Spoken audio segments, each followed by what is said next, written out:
En Céline Dion, exactement. 1, 2, 3. Ok, 2, 3, très bien, ça marche. Ah oui, c'est... Ok. Bonne émission, vous démarrez. Merci. Est-ce que tout le monde est ok? Est-ce que vous avez des questions ou est-ce qu'on peut y aller? C'est bon? Est-ce qu'on se met un petit générique pour se mettre dans l'ambiance? Oui. Allez, générique. Alors attends, faut que je trouve le mien, il est où? Là. Vous êtes prêts? Attention les oreilles, le générique il tape un peu au début. 1, 2, 3.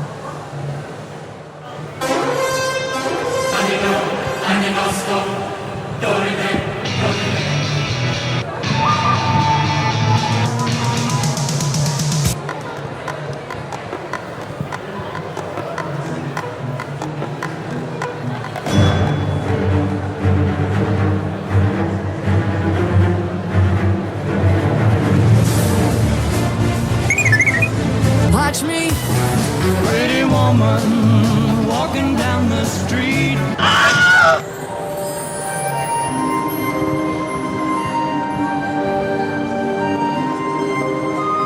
Mon capitaine, mon capitaine.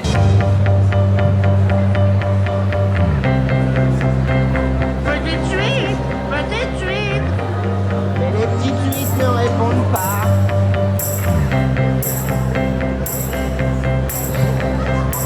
So here we start. So here we start. Bonjour ou bonsoir à toutes et à tous. Vous nous écoutez sur le 101.5 de Radio G ou sur radio-g.fr et c'est le moment de lancer une nouvelle émission de Clap & Chat tous ensemble. Aujourd'hui, c'est une émission qui est un peu spéciale. Vous entendez certainement autour de nous un petit peu de bruit. On est sur le Langeais Geek Fest, la convention Langeais Geek Fest.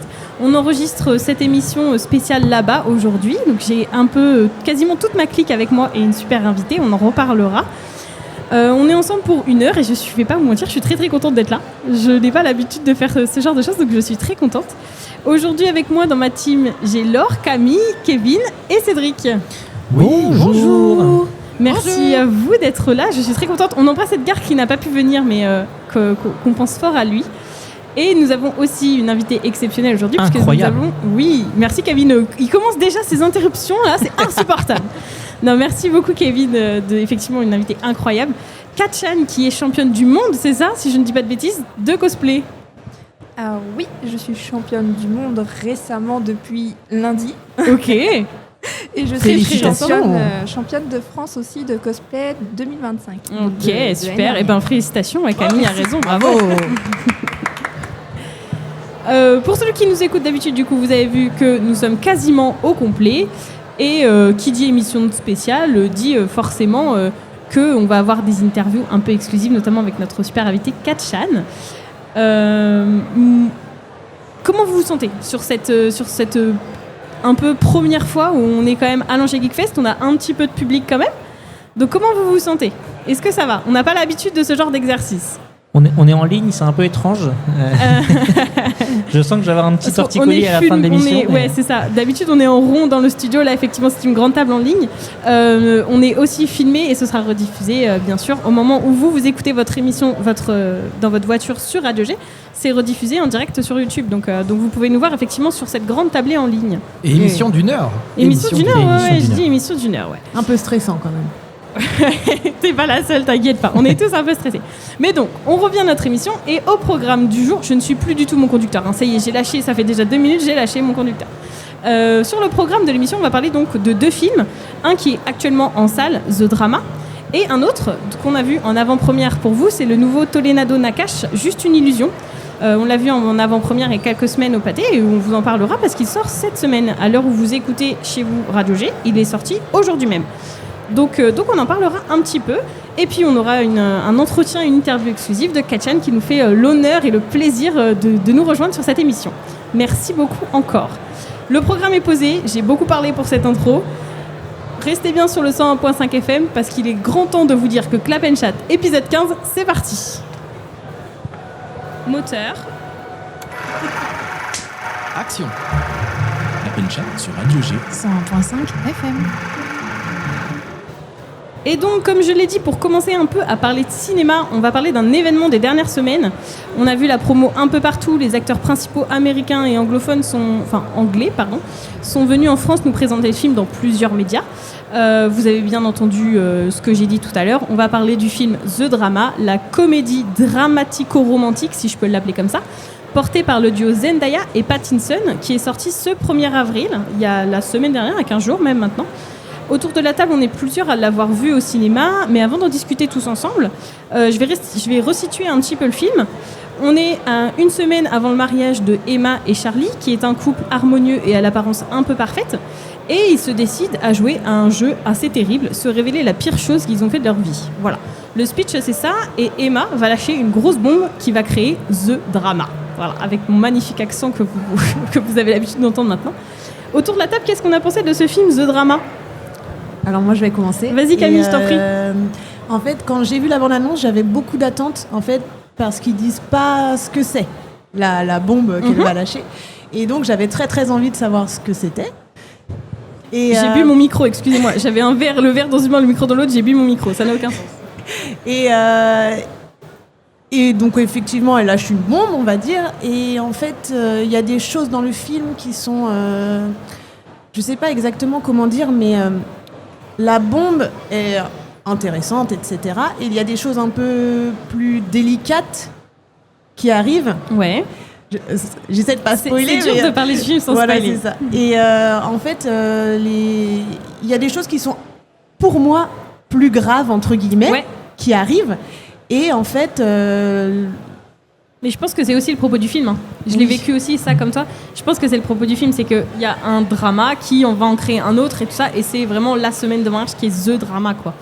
Oui, donc je suis assez d'accord avec toi, ce ruissellement, cet effet boule de neige un peu. Oui. Et puis je crois que Kevin a quelque chose à dire. Oui. Vas-y Kevin. Moi, j'ai été un peu déçu justement. Okay. Pour moi, c'est un peu retombé comme un soufflet justement parce que toute l'attention se fait sur ce qu'on ne nous dit pas dans la bande-annonce. Ouais.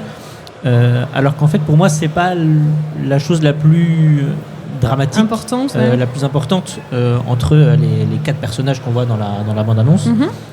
Pour moi, c'est pas ça le vrai drama. Le vrai drama. Et du coup, ça retombe un petit peu comme un soufflet. Et j'ai trouvé un peu hypocrite les autres personnages justement face à cette nouvelle. Oui, je suis assez d'accord avec toi. Ouais. Je partage un peu ce truc de ça va, ils ont fait un peu trop quand même. C'est ça, on en fait des tonnes sur cet événement, cette chose. Alors qu'il y a un autre événement. Il y a d'autres trucs qui sont je un peu partage plus, ça aussi. Oh là là, comment c'est que là on tease de ouf le film. Je suis un peu d'accord avec vous et pourtant je trouve que la chose dont on ne doit pas parler, je trouve que c'est un sujet intéressant, mais je trouve qu'il n'a pas été complètement exploité dans le film et moi c'est ça qui m'a déçue. Et en effet il y a des réactions que j'ai trouvées, je suis assez perplexe en fait quant aux réactions des autres personnages. Je trouve que c'était pas forcément adéquat et je trouve qu'on aurait vraiment pu développer plus. Après, c'est un film que j'ai quand même bien aimé. J'ai adoré le duo et sincèrement, alors c'est ni un acteur ni une actrice que j'ai suivi dans leur carrière, mais je trouve que le duo fonctionne et c'est pas un duo auquel je me serais attendue. Et ça m'a plu d'être surprise par ça. J'ai beaucoup aimé la réalisation. J'ai trouvé qu'il y avait un choix dans la manière de réaliser qui était un peu de côté. J'aurais pas attendu ça sur un film plus moderne entre guillemets. Et j'ai aussi trouvé intéressant le travail du son. Alors notamment sur la première partie du film, la toute première scène. Il y a un événement, enfin pas un événement, mais il y a quelque chose qui fait que le travail du son est important parce que ça met en avant justement ça. Mais ça reste en écho dans le film, des fois par grosses touches et des fois par petites touches. Et ça vraiment, j'ai trouvé ça très très très très chouette.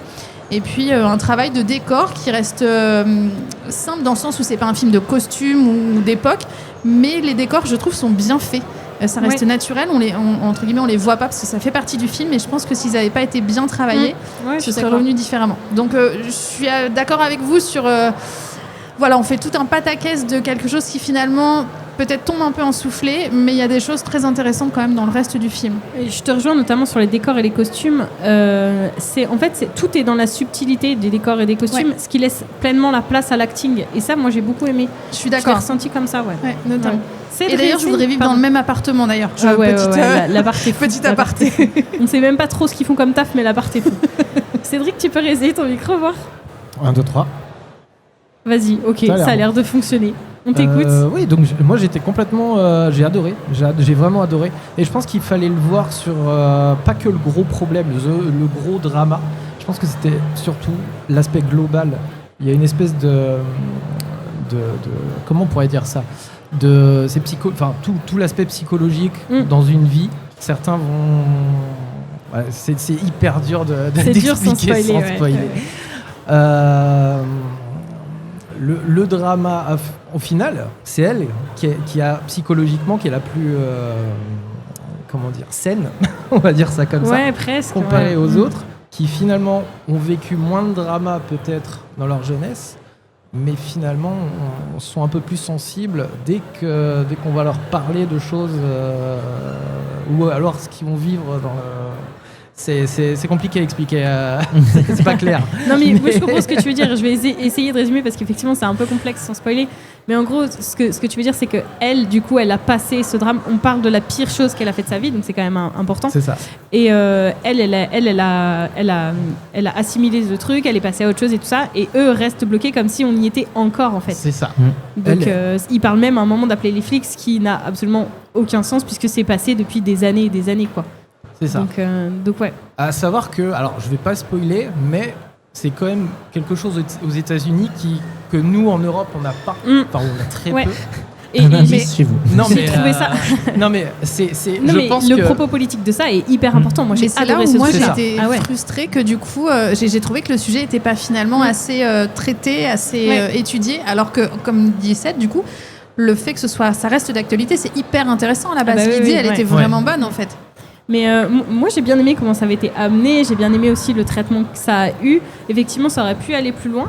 Je pense que c'est la globalité de moi ce que j'ai ressenti sur le film. On a quand même une fin qui est assez ouverte aussi. Et pareil, j'aurais aimé aller plus loin. Je crois qu'en fait on est trop habitué aux films de 3 heures en ce début d'année et qu'on a envie des films de 3 heures tout le temps. On s'habitue et c'est très bien. On s'habitue. Mais ouais, ça aurait pu aller plus loin, mais globalement, moi j'ai bien aimé. J'ai passé un bon moment. Il y a des points d'humour aussi qui sont vraiment intéressantes. Donc moi j'ai vraiment accroché et le duo fonctionne incroyablement bien. Un jeu d'acteurs fou et surtout une gestuelle entre les deux qui sont vraiment bons. On les reverra à l'écran cette année puisqu'ils ont d'autres films en commun, notamment le gros Dune qui va arriver, Dune partie 3 qui arrive en fin d'année de mémoire. Donc on les reverra à l'écran ensemble. Mais là, le duo fonctionne extrêmement bien. Moi j'ai vraiment adoré les voir ensemble. Je suis très très fan des deux. Alors les deux ensemble, j'adore. Ça fonctionne hyper bien. Ouais. Même pour des gens comme moi qui n'étaient pas forcément fans à la base. Kevin, tu voulais rajouter quelque chose ? Non, pas particulièrement. Je te vois avec ton micro prêt à parler. Je suis prêt à dégainer. Ok, et ben moi je vais rajouter un dernier truc. L'esthétisme du film, on en a un peu parlé, mais je trouve que c'est au-delà des costumes et des décors, il y a aussi la réalisation, comme tu l'as dit, mais la photographie qui est extrêmement douce, tout est très subtil dans l'esthétisme. Il n'y a pas de surfait, il n'y a pas de surjeu, de surtraitement d'image, de surréalisation quoi. Et j'ai beaucoup aimé ça. C'est travaillé de manière fine. Pardon, je t'ai coupé la parole. Et un peu, ça fait très réel du coup, ça fait très, très, très vivant, et c'est très agréable de voir ça. C'est un film qui peut paraître sans prétention, mais qui a quand même des gros arguments. Je dirais pas sans prétention, moi, pour le coup. Je pense qu'il essaye de faire quelque chose sans prétention, mais je trouve qu'il y a un gros travail derrière. Enfin, c'est l'impression que ça me donne. Oui. Mais par contre, ça n'arrive pas comme un éléphant, quoi. Ouais, je suis d'accord. C'est très subtil et fin. Ouais. Je suis d'accord. Est-ce que vous avez quelque chose à dire encore sur ce film ? Katchen, est-ce que tu avais entendu parler de ce film et est-ce que de nous entendre en parler sans spoil, ça t'a un peu émoustillé, donné envie de le voir ? Je ne l'ai pas vu. Je ne l'ai pas vu, mais par contre, j'ai vu toute la communication qui s'est faite autour. Ouais. J'ai surtout vu les shootings photos entre les deux acteurs. Il y avait des shootings incroyables. Ouais, et en fait, j'ai surtout vu cet aspect-là. Mais par contre, le film, j'ai pas du tout vu. Je savais même pas de quoi ça parlait. Donc... Est-ce qu'on t'a un peu donné envie ? Oui, en vrai, oui. Ok, bon, on est là pour ça va.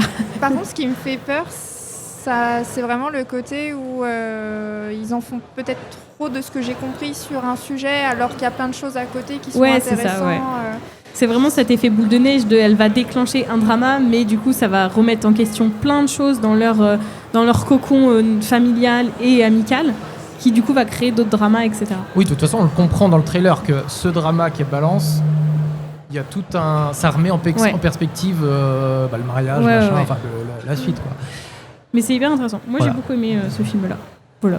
Et ben The Drama, c'est en ce moment même au cinéma. C'est sorti le 1er avril et c'est toujours en salle. Donc si vous voulez aller le voir, je pense qu'on vous le recommande tous. À fond. Ouais. Voilà, faites-vous votre propre avis. Vraiment, c'est un très joli film. On prend vraiment du plaisir. C'est un très bon divertissement.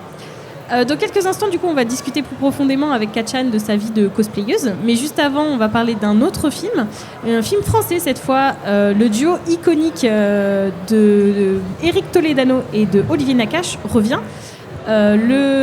Pour resituer un peu pour ceux qui ne connaissent pas et celles qui ne connaissent pas, c'est les réalisateurs d'Intouchables, rien que ça, voilà un des plus gros succès français.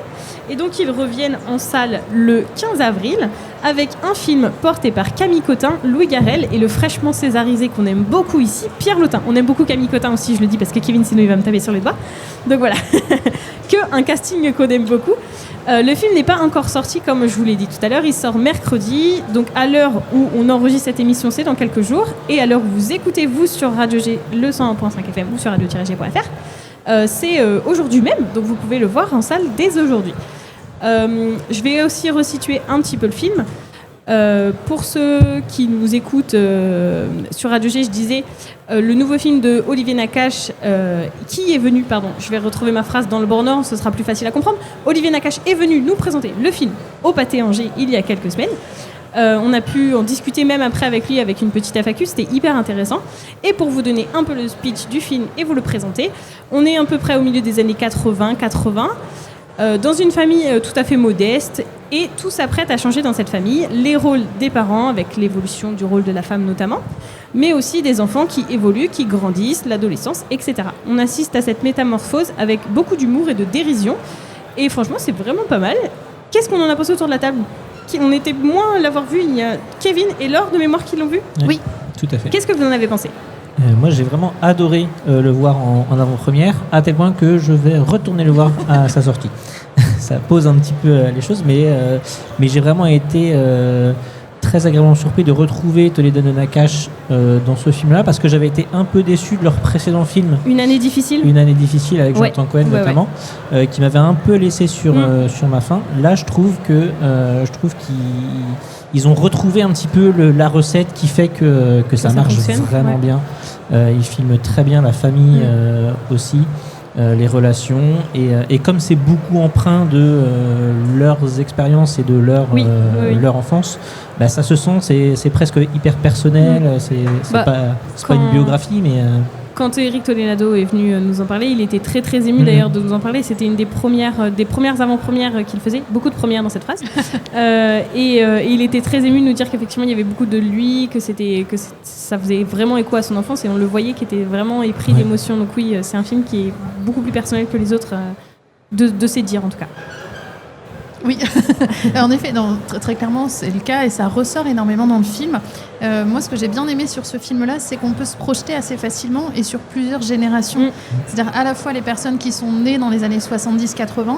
Moi, je suis née dans les années 80. Pour le coup, même si c'est un tout petit peu avant moi, mais je me projette aussi. Je pense que les gens qui étaient adultes à ce moment-là se projettent aussi dans leur famille, avec leurs enfants, leurs adolescents. Et je trouve que ça, c'est plutôt réussi. Après, alors moi, je suis comme Kevin, j'avais été déçue pour le coup sur le dernier film. J'ai toujours énormément d'attentes sur les films de Toledano et Nakache. Peut-être trop. Et pour le coup, c'est ce qui s'est passé sur celui-ci. C'est que j'ai eu beaucoup d'attentes par le duo de réalisateurs et par le sujet du film. Je suis quelqu'un qui aime bien quand on revient un petit peu dans le passé. J'aime bien les choses nostalgiques, j'adore ça. Et pour le coup, j'avais beaucoup d'attentes. J'ai été un poil déçue. J'aurais voulu que ça aille peut-être un peu plus loin. Il y a des choses qui m'ont un peu gênée dans la relation entre les frères. Donc il y a 2 frères dans l'histoire qui sont d'ailleurs très bien interprétés. Et pour le coup, il y a des paroles qu'ils échangent que je trouve moi presque un peu violentes, et ça m'a gênée dans ce film-là. Moi, j'ai envie de dire que malheureusement, c'était un peu aussi l'éducation qu'on avait à cette époque-là, tu vois. Je veux te dire, ça a beaucoup ressemblé à moi. Alors moi, j'ai pas eu de frère, j'ai eu qu'une sœur, et je t'avoue que même s'il y a des fois on s'est crêpé le chinon, on n'a jamais eu ces échanges-là. Et je pense sincèrement que nos parents n'auraient pas laissé passer ça. Je pense que ça dépend des milieux. Je pense que c'est pour ça que ça m'a gênée en fait. Bien sûr. Je suis dans un milieu classique. Mais mais ce que je veux dire, c'est des milieux éducatifs, de comment ta famille voit aussi le lien familial, etc. Possible. Mais voilà, après, j'ai été hyper hypée par l'idée. Je trouve ça génial. Je pense que c'est des films qui peuvent pas... Enfin, comme je disais, je me répète, qui parlent à tout le monde. Et vraiment, je conseille d'aller le voir. Pour le coup, même si moi, j'ai eu cette petite déception, je pense que c'est un film que j'apprécierais plus sur un deuxième visionnage. Alors, c'est bizarre de dire ça, mais je pense qu'il y a des choses, quand on a beaucoup d'attentes, et une déception la première fois. La deuxième fois, on est quand même beaucoup plus neutre quand on arrive je comprends. au cinéma. Et après, dans les choses que j'ai beaucoup aimées, les décors évidemment, tout ce qui est travail de costume, parce que c'est les années 80-90 et franchement, ce sont des pépites, très clairement. La musique aussi, il y a une petite scène de danse. Je pense que beaucoup de monde avait envie de se lever dans la scène. En tout cas, moi, c'était mon cas. Qui était improvisée d'ailleurs, cette scène. C'était prévu que Camille danse. Camille Cotin, pardon, c'était prévu qu'elle danse, ça avait été demandé par Toledano et Nakache. Et finalement, c'était pas prévu que j'ai mangé son nom. Louis Garrel la rejoigne et je trouve que c'est tellement bien fait, c'est génial. Ça crée un lien en plus entre les persos. Donc, mais complètement. Il y a une intimité qui se fait qui est hyper agréable à voir. Complètement. Ouais.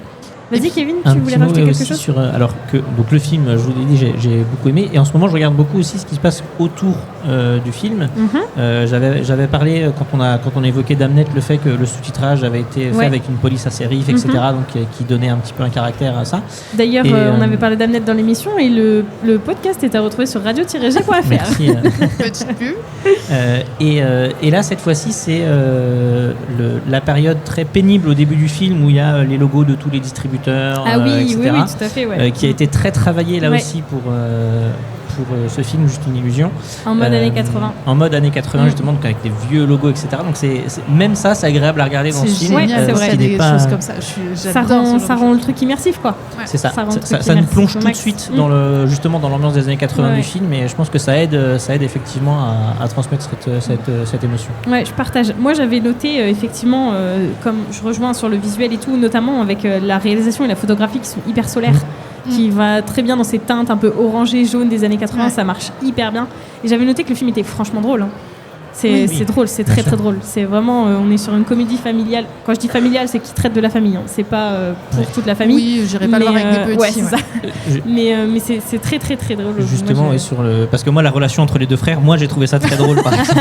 C'est ça, parce que Kevin a des frères. Moi j'ai des petits frères, donc je me suis tout à fait vu là-dedans.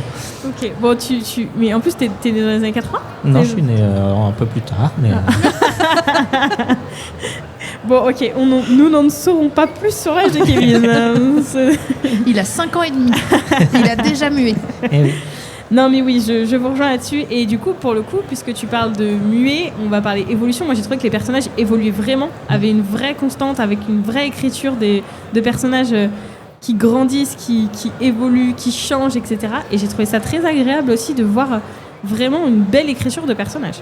Et de voir que justement il n'y a pas que les enfants qui grandissent et qui apprennent, mais le couple donc de Louis Garrel et Camille Cotin qui grandit aussi tout à fait.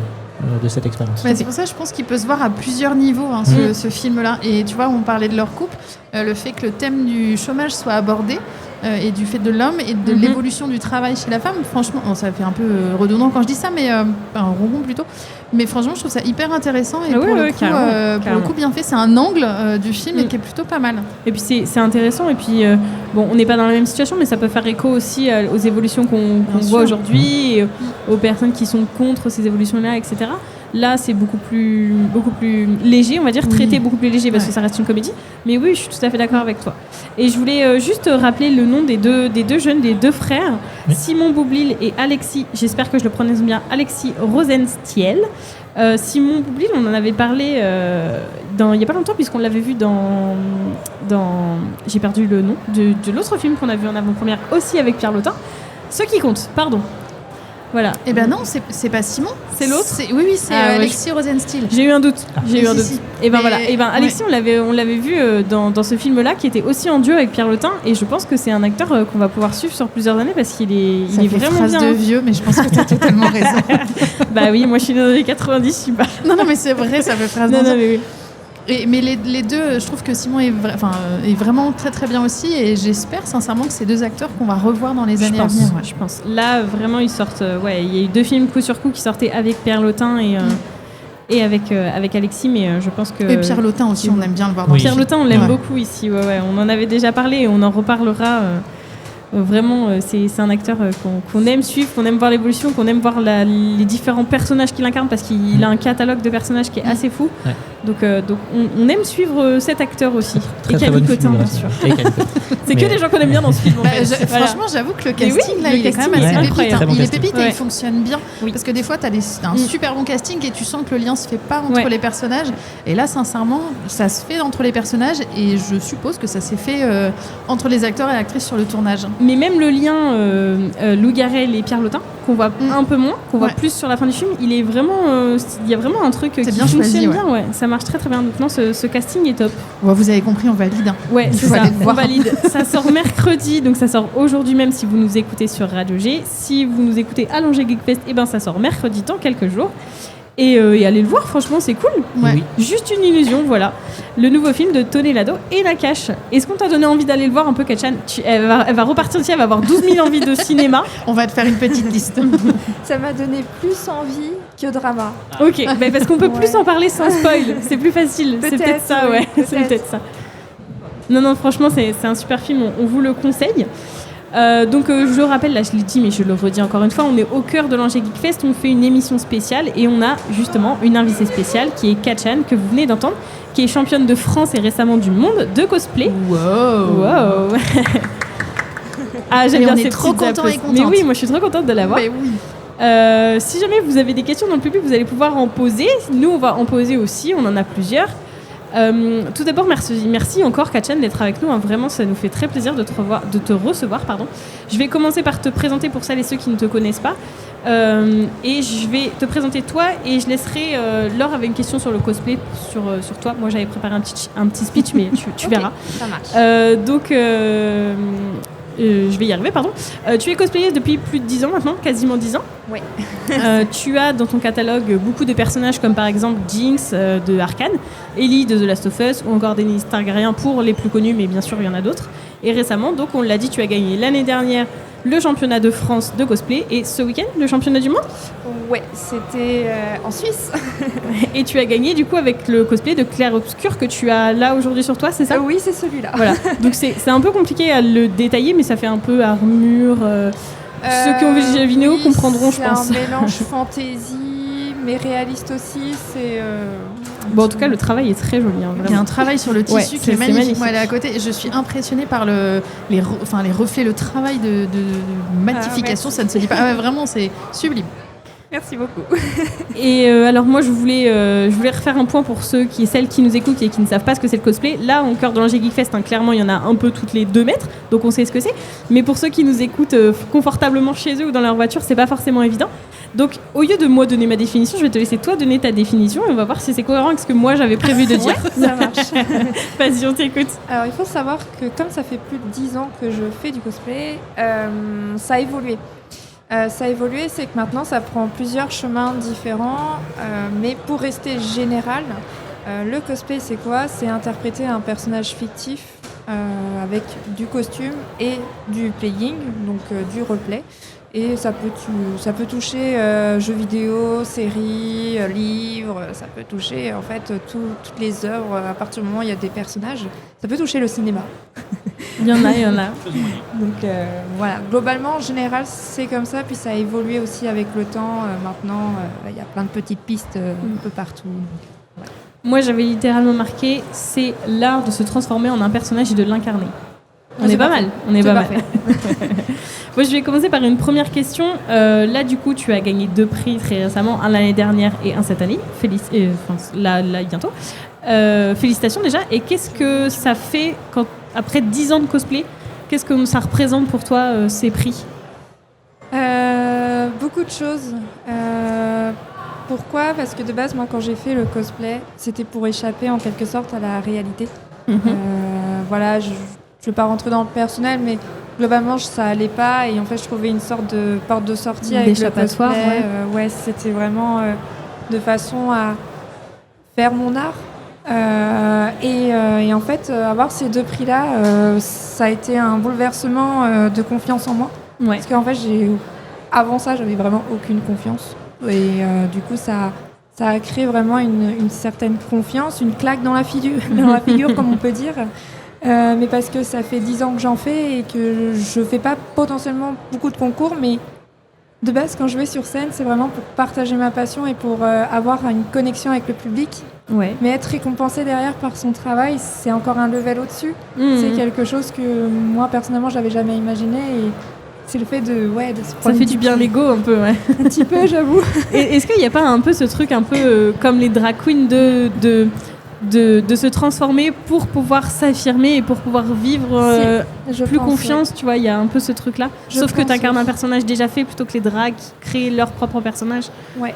Alors c'est vrai qu'aujourd'hui, c'est pour ça que je disais que ça a amélioré. Le cosplay, ça s'est amélioré parce qu'aujourd'hui, on peut faire des OC. Donc ça peut rentrer en quelque sorte dans le cosplay. C'est quoi un OC, pardon? Un OC, c'est un original character. Ah oui, c'est de créer un personnage dans un univers déjà existant. Et donc par exemple, les OC sont inclus un peu dans le cosplay. Ils peuvent participer à des concours, ils peuvent défiler dans les conventions. Il n'y a pas vraiment de règles aujourd'hui sur le cosplay. Et oui, je pense que... Alors, tout le monde ne monte pas sur scène. Oui. Moi, je le fais vraiment pour aussi une sorte de combat avec moi-même.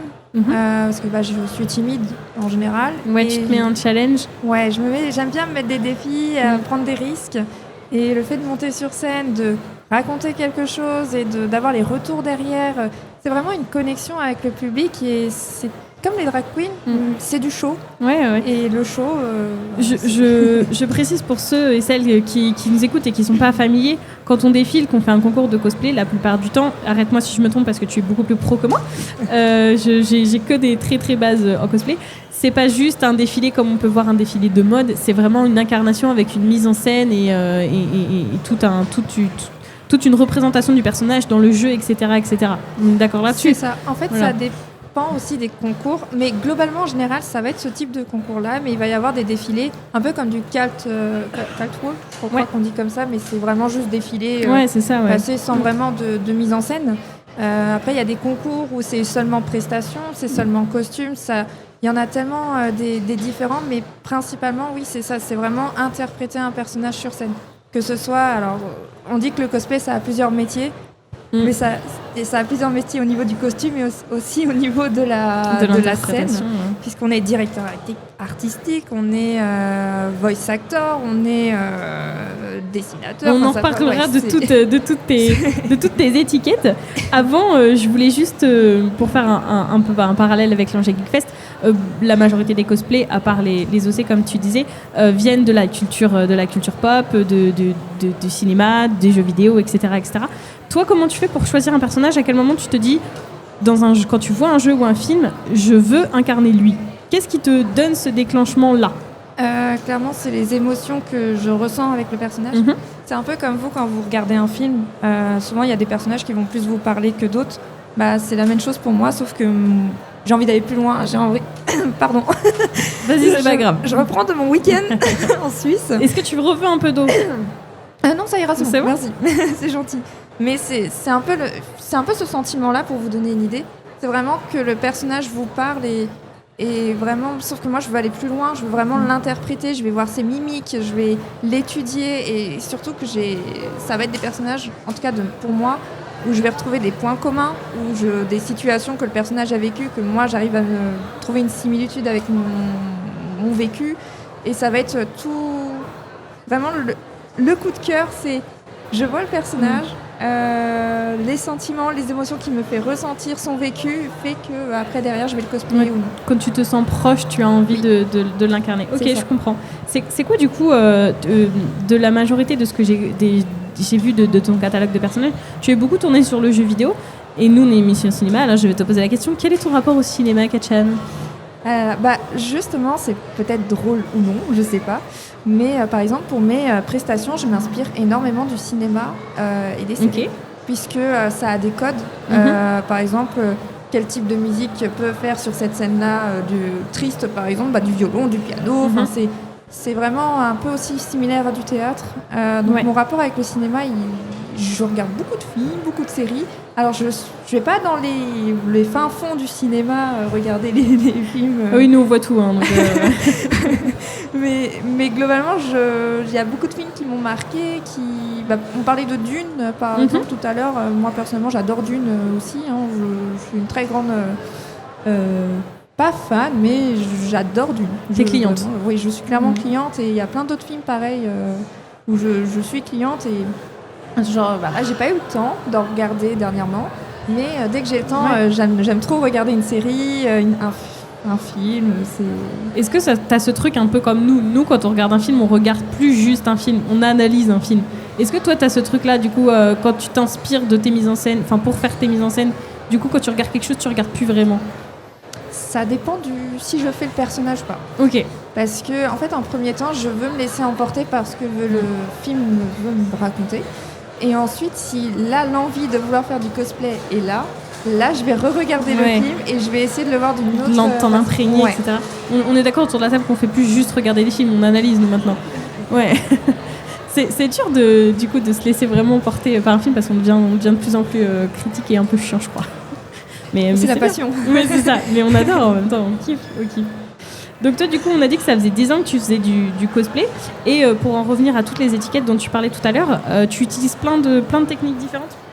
Pardon, ça me gratte. Ouais. Tu fais de la couture, tu fais du modelage, il me semble, etc. Je fais tout. Ouais, c'est ça. Est-ce que tu peux justement nous en parler un peu plus de toutes les cordes que tu as à ton arc, de vraiment comment ça se passe exactement ? Alors, pour commencer, j'ai fait des études dans l'art. Du coup, d'avoir fait des études dans l'art, ça m'a permis de toucher un peu à tout. Du dessin, des logiciels. Vraiment, ça m'a permis de vraiment développer mes capacités. Mais du coup, ça m'a créé aussi une envie d'apprendre. Du coup, d'aller chercher ailleurs, de prendre un tissu, de le tourner dans tous les sens, de l'utiliser avec n'importe quelle technique pour voir ce que ça donne. Et en fait, c'est des tests, c'est de l'apprentissage. En termes de technique, je dirais pas que j'ai une technique spécifique. Je vois le visuel du personnage et avec ce personnage-là, qu'est-ce que je peux faire avec mes capacités ou qu'est-ce que je peux apprendre par la suite. Donc c'est un peu dur de faire la liste de toutes les techniques que je fais parce qu'il y en a vraiment beaucoup. Mais je pense que j'ai développé mon côté artiste à la base, depuis que je suis toute petite. Ouais. Laure, elle avait une question. Oui. Bonjour, merci beaucoup. Je me pose la question justement parce que, alors moi j'y connaissais rien en cosplay, je connaissais deux noms, j'avais une image vague et là je t'avoue que je découvre beaucoup de choses à l'Angers Geek Fest. Je me doute que... C'est son baptême d'Angers Geek Fest. Exactement. Je me doute que toutes les personnes qui font du cosplay n'ont pas fait d'études d'art ou de choses comme ça. Est-ce qu'il existe des formations pas forcément officielles, mais des petits ateliers auxquels on peut s'inscrire pour des personnes qui auraient envie de le faire, mais qui savent pas faire de la couture, j'imagine que je vois ton costume et je sais qu'il y a bien autre chose que de la couture dans ton costume pour le maintenir. On parlait de modelage tout à l'heure. Et il y a des sortes de mini-ateliers où on peut s'inscrire ou pas, où il y a des groupes qui se créent une communauté, en fait, entre guillemets. La communauté cosplay, justement, elle est très dans le partage de base. Ouais. Et en fait, il existe tout. Okay. Aujourd'hui, il existe de tout. Il existe des ateliers, il existe des tutos réseaux sociaux, il existe des conférences sur scène, il existe tellement de choses. En fait, à partir du moment où on rentre dans la communauté, on se rend compte que c'est vraiment une communauté de partage. Il y a un lien et un partage qui se fait. Ouais. Alors en plus, maintenant, on n'est pas obligé dans le cosplay, on n'est pas obligé de créer son costume ou autre. On peut l'acheter aussi sur Internet. Ça a un petit coût financier. Mais pour ceux qui n'ont pas fait d'études d'art ou qui ne se sentent vraiment pas manuels, ils peuvent acheter leur costume déjà tout fait. Ils ont juste à le porter et ils l'interprètent eux-mêmes s'ils ont envie de modifier. Ça fait une très bonne base en plus d'acheter son costume et de pouvoir le retravailler derrière. Ou alors non, c'est juste pour comme ça. Ça dépend vraiment de chacun. Oui, c'est adapté en fait. C'est ça. Et ce que je trouve formidable, c'est que chacun interprète à sa manière et que c'est vraiment personnel aussi. C'est formidable le cosplay avec ça. Ça. Alors vous voyez pas, mais alors elle a souri jusqu'aux oreilles, elle a des pépites dans les yeux. Mais c'est rigolo ce que tu dis, ça fait écho à ce que Ninon m'a dit tout à l'heure quand on est arrivé. On a fait un petit tour du coup de l'Angers Geek Fest et Ninon me dit, tu verras, c'est très bienveillant. Il n'y a pas de jugement en fait dans ce genre d'événement et donc de ce que tu dis dans le cosplay non plus. Et en effet là, de tout le tour qu'on a fait, j'ai pas du tout senti tous les regards que j'ai vus et moi les regards que j'ai donnés, c'est pour admirer en fait les costumes. Ouais. Après, il y a des dramas, forcément. Mais c'est pas The vrai. Drama Cosplay. Non, vraiment, là, je suis déçue. C'est bon, je m'en vais. C'est l'humain, malheureusement. En fait, il y a des... ça vient surtout souvent de l'extérieur. Okay. En intérieur, alors ça dépend des communautés et forcément, ça dépend de quel groupe de cosplay on fait partie, mais il y a des dramas. C'est vrai que comment on dit, je le rend magnifique le cosplay, mais c'est vrai qu'il y a des petits... on l'idéalise un petit peu, ouais. Ouais, il y a des petites choses qui vraiment, des fois, il y a encore du mal. Ça vient souvent de l'extérieur. Par exemple, quelqu'un qui n'a pas la morphologie d'un personnage va se trouver face à des critiques extérieures par rapport à quelqu'un qui a peut-être plus la morphologie du personnage. Ouais, alors ça, ce serait bien que le monde, de manière générale, avance là-dessus. C'est pas que dans le cosplay. Et je me mets dedans aussi, très clairement, parce que j'ai forcément des réactions inconscientes qui sont pas forcément bonnes. Mais oui, je pense qu'il faut qu'on avance pas mal. Eh ben, je vais me permettre un aparté personnel parce que moi j'ai fait un peu de cosplay et clairement je n'ai pas la morphologie des personnages de film. Peu importe quel film, j'ai pas la morphologie des personnages de film. Et j'ai eu ce truc, je me souviens d'une année à la Comic-Con. Désolée Jean-Jacques, je vous adore, mais j'étais à la Comic-Con où j'avais prévu un cosplay et je l'ai emmené dans ma valise, je l'ai emmené à la convention et jusqu'à arriver le jour J à la convention le matin, je ne savais pas si j'allais le porter tellement je n'osais pas. Et c'est à voir les autres cosplays dans la journée et à voir d'autres personnes qui n'avaient pas la morphologie assumée, qui n'avaient pas peu importe quoi, même le genre, parce qu'on peut incarner tous les genres de personnages. Ils étaient tellement bien et tout le monde était ok, c'est hyper agréable de voir le travail, bravo machin, que j'ai dit mais en fait je vais le mettre mon cosplay, je vais le kiffer et j'ai kiffé ma journée. Kiffé ta journée. Ouais, et j'ai trouvé ça trop bien et ça m'a fait trop bien. Ouais, j'étais en Ariel, j'ai un petit Sébastien sur l'épaule. Là j'avais vraiment la robe bleue d'Ariel quand elle est sur Terre et tout. Je pense qu'il y a une enfant qui m'a confondue avec Elsa au passage, mais c'est pas grave, j'ai adoré ma journée, c'était trop bien. Est-ce que tu as chanté? Non, j'ai pas chanté et heureusement pour la convention d'ailleurs. Non, mais merci. Est-ce qu'il y a quelqu'un d'autre qui a une question avant que je continue? Ah, Camille, elle lève très très fort la main. Vas-y, Camille. Depuis tout à l'heure, comme c'est hyper intéressant. Quelle a été l'étape la plus difficile pour créer ton costume? Et est-ce que c'est toujours la même étape qui est difficile dans toutes tes créations pas de costume, mais de personnages? Est-ce qu'on parle dans un principe de concours ou pas? Ça dépend, je sais pas. Parce qu'en gros, j'ai une façon de faire qui est différente quand je fais un concours. Un concours, en fait, on a un barème de notation. Et sur ce barème de notation-là, si on veut vraiment être au top du top, on se base dessus et on va travailler le costume par rapport à ce barème. D'accord, ok. Donc c'est pas 100% libre, en fait. Alors, c'est libre, mais il y a quand même un barème. Alors, au niveau des concours, oui, il y a un barème. Okay. Maintenant, comme ça en convention, personnellement, en fait, je travaille pas de la même manière, effectivement, si c'est un concours ou non. C'est pour ça que je posais la question de si c'est en concours ou pas, parce que l'étape la plus difficile en concours, c'est vraiment de ressembler le maximum possible au personnage. Enfin, en tout cas, de mon point de vue, de mon expérience, c'est vraiment ressembler au maximum au personnage qui est difficile.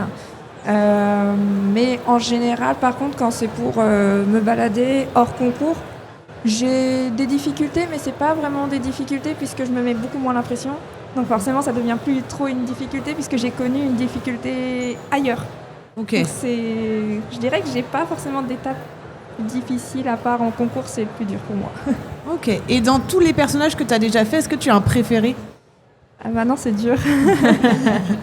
C'est dur, pourquoi? Parce que en fait, j'associe vachement les souvenirs à un costume. J'ai fait mon costume de Ellie de The Last of Us en astronaute l'année dernière. Et là, j'ai fait du coup Ciel de Expédition 33 pour la Suisse. Et en fait, le choix, il est dur parce que chacun a leur propre souvenir. Et puis celui-là, il est récent, donc peut-être que tu n'as pas encore réalisé. Je suis un petit peu biaisée, mais je dirais qu'en termes de rendu global, vraiment de propreté, de technique, c'est celui-là, parce que c'est le dernier. Mais en termes de valeur, au niveau du personnage, vraiment, ça va être mon personnage de Ellie, astronaute de l'année dernière pour la Coupe de France. Donc chacun a sa petite particularité en fait sur les deux.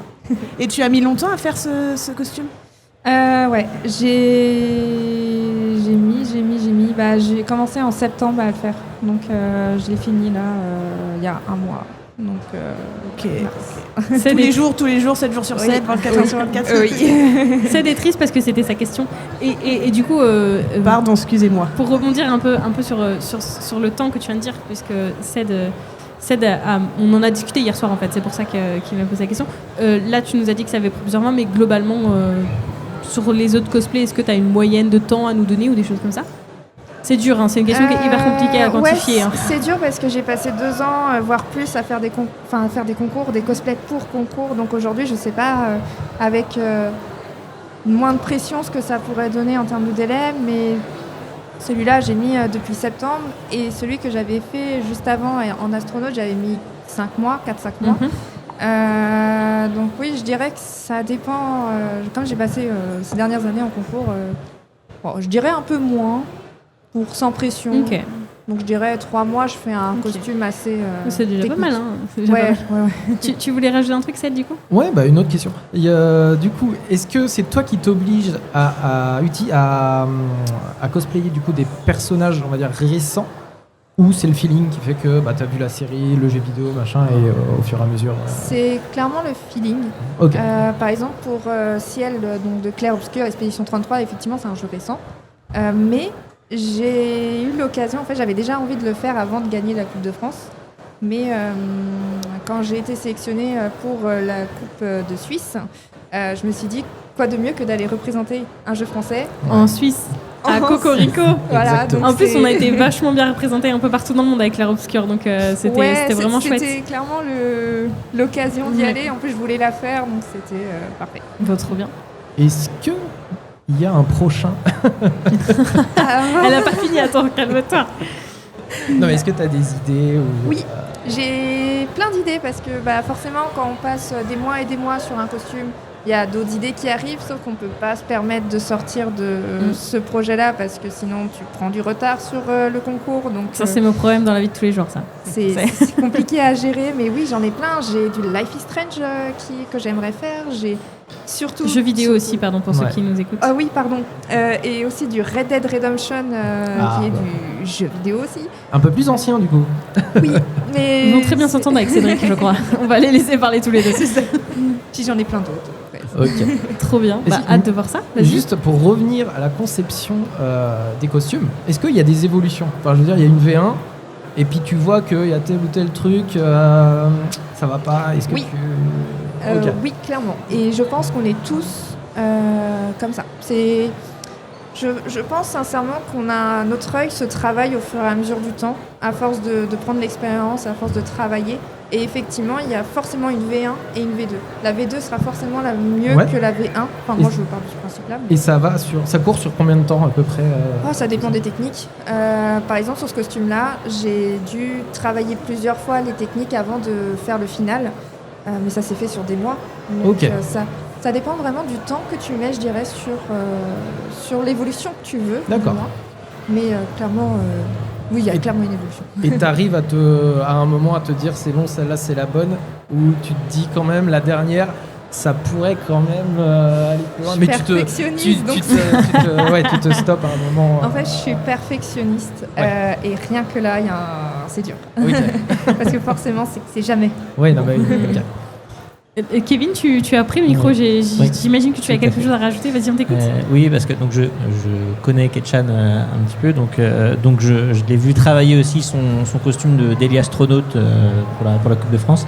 Et effectivement, il y a des itérations nombreuses et surnombreuses, notamment sur la partie du casque d'astronaute avec la visière qui a été un défi, je crois. Oui, je l'ai recommencé 3 fois, 4 fois. Et à quel moment tu te dis justement quand tu es face à un défi comme ça dans ta technique, où tu te dis ça je dois le faire parce que il faut que mon costume soit abouti et j'ai besoin de ça, mais tu as 3, 4, 5, 6 essais où tu n'arrives pas à obtenir le résultat que tu veux. Qu'est-ce qui te permet de surmonter un petit peu ce challenge et d'arriver finalement au bout? Alors, il y a 2 choses. Il y a le soutien autour de moi. Donc tous mes proches à qui j'en parle, il y a mon chéri qui est là, il sait de quoi on parle. Qui est aussi très bien cosplayé d'ailleurs, pour ceux qui nous écoutent mais qui ne nous voient pas, on a un très joli cosplay aussi. Oui, il est trop beau. Ouais. Mais voilà, il y a ce côté vraiment soutien. Donc le fait que mes proches interviennent et me disent mais non c'est bon, là c'est ok, enfin, nous on voit pas de défaut, arrête. Et la deuxième chose c'est mon mental. Mon mental en fait je l'ai tellement travaillé de façon à ce que je lâche rien, j'abandonne rien. C'est comme si j'avais un bout de viande dans la bouche et que je le lâchais pas. C'est un peu... Mais ouais, je dirais que c'est ces 2 choses-là, le soutien et le mental. Si le mental ne suit pas, ça peut être compliqué, mais ça se travaille. Ouais, et puis là, ça fait 10 ans maintenant. Oui, voilà, c'est ça. Laure, il me semble que tu avais une dernière question et on terminera là-dessus. Ouais, et je vais faire un gros pas d'éléphant avec un lien avec le cinéma. On entend beaucoup d'acteurs et d'actrices qui disent parfois avoir du mal à se séparer d'un personnage qu'ils ou elles ont interprété. Est-ce que c'est le cas pour toi, ou en tout cas, toi, comment tu gères ça? Parce que quand j'entends que tu mets plusieurs mois à créer un costume, j'imagine à quel point tu t'imprègnes du personnage. Et alors peut-être qu'il y a des costumes que tu remets, d'ailleurs, en fait, j'en sais rien, quand tu crées pour un événement. Est-ce que quelques années après, tu les réutilises ou pas? Enfin, quel lien tu as avec? Alors, pour le lien que j'ai avec les personnages, quand j'interprète un personnage, je dirais que c'est surtout pour un personnage où j'ai du mal, parce que je m'identifie trop à ce personnage-là. Okay. C'est Ellie, du coup, de The Last of Us. Et quand je la porte, quand je fais un shooting photo, je prends la pose et j'ai du mal à ressortir de la pose. C'est que le photographe a pris sa photo, mais je suis tellement dans le personnage que je reste dans le personnage encore un peu après. C'est là où Ah, c'est bon, il a pris sa photo. Et du coup, je peux sortir le personnage. C'est vraiment celui-là qui a du mal à sortir. Et au niveau de si je les réutilise, alors ça dépend de... Comme je suis perfectionniste et que mes anciens costumes, forcément, je vais voir les défauts, je vais pas vouloir le porter. Ou alors, il va falloir que je le refasse. Mais rassure-moi, tu les as gardés? Pas tous. C'est vrai? Non, pas tous, parce que ça prend de la place dans l'appartement. Et que, par exemple, mes premiers crafts, c'était des bouts de carton. Je voyais pas trop l'intérêt de les garder aujourd'hui par rapport à ce que je fais. Donc, oui, du coup, ça me paraît logique par rapport à l'évolution de ton travail. Ouais, en 10 ans, j'en aurais eu. Mon appart serait rempli de... Moi, je suis beaucoup trop sentimentale, je les aurais tous gardés. C'est sûr et certain. Ah non, mais je me connais. Je me connais. Et ben, merci beaucoup, Katiane, d'avoir répondu à toutes les questions. Est-ce qu'on a une question du public un peu? Parce qu'il y a du public qui est venu nous rejoindre. Non? Eh ben, très bien. Eh ben, merci beaucoup, Katiane. Ça veut dire qu'on a été complet, c'est chouette. Merci vraiment, ça nous a fait très plaisir. On peut te retrouver sur ton Instagram, @KCHAAN_cosplay. Je le dis lettre par lettre parce que c'est pas forcément facile quand on entend. Oui. Donc voilà. Ça va être maintenant la fin de cette émission. On va laisser la place aux autres émissions de Radio G qui vont enregistrer, puisque tout le week-end il y a d'autres enregistrements qui vont se faire. C'était trop bien. Moi j'ai adoré cette expérience avec vous. Vous avez kiffé? Oui. Ok, bon, trop bien, c'est chouette. Merci encore, Katiane, d'avoir été là. Merci à toute ma team. Merci à l'Angers Geekfest de nous avoir accueillis. Merci à Radio G de nous avoir permis tout ça. Merci beaucoup. Mais oui, c'est trop chouette. Merci. Vous nous écoutez du coup sur le 101.5 FM. Et nous, on se retrouve dans 15 jours. Ce sera le 29 avril. En attendant, si vous voulez réécouter les émissions ou écouter celle-ci, elle est déjà dispo sur radio-g.fr. Encore une fois, merci à tous et à tous. Bonne convention à tous, parce qu'il y a encore plein de choses à faire. On n'est qu'au début du week-end. Donc bonne convention à tous. Et bien sûr, en attendant, laissez-vous embarquer par de belles histoires et vivez l'émotion sur grand écran.